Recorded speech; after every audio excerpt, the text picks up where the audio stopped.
Wangapi wanaweza kufa kwa ajili ya watu wengine? Tunaweza kufa kwa ajili ya watu wengine.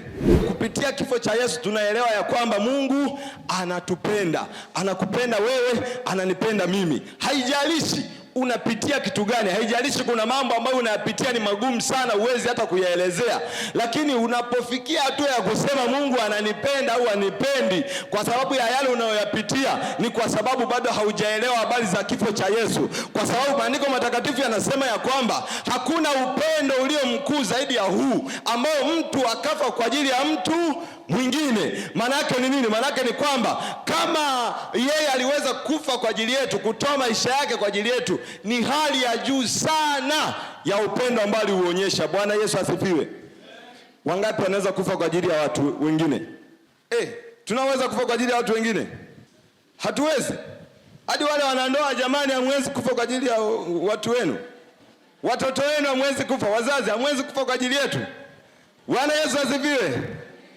Nadhani mmeona mziki wa kifo ulivyo. Watu wote wamekaa kimya. Hakuna ambaye anaweza kufa kwa ajili ya mwenzake. Lakini Yesu alikufa kwa ajili yetu. Ni upendo wa hali ya juu sana. Muulize Petro.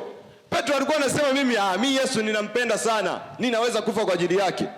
Kifo kilivyofika karibu, wale wakaanza kumuuliza Petro, wewe mbona kama unafanana na Yesu? Akasema sijawahi kumsikia huyo Yesu, mbona mnanifananisha na watu ambao siwajui? Wakamwambia Petro, hata ongea yako ni sawa na Yesu. Akasema hapana, huyo mtu sijawahi kumsikia, ngoja niondoke kabisa. Wakamwambia hata tembea yako ni sawa na Yesu.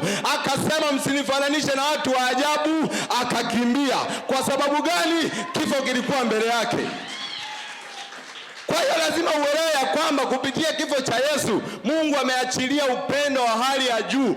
Ameonyesha upendo wa hali ya juu kwako. Manake hata unapopitia changamoto, unapopitia mambo mengine yoyote yale ambayo yanakusumbua, huwezi kuanza kufikiria kwamba Mungu ameniacha au Mungu anipendi, kwa sababu unajua tayari pendo lake ameshalimwaga kupitia kifo cha Yesu.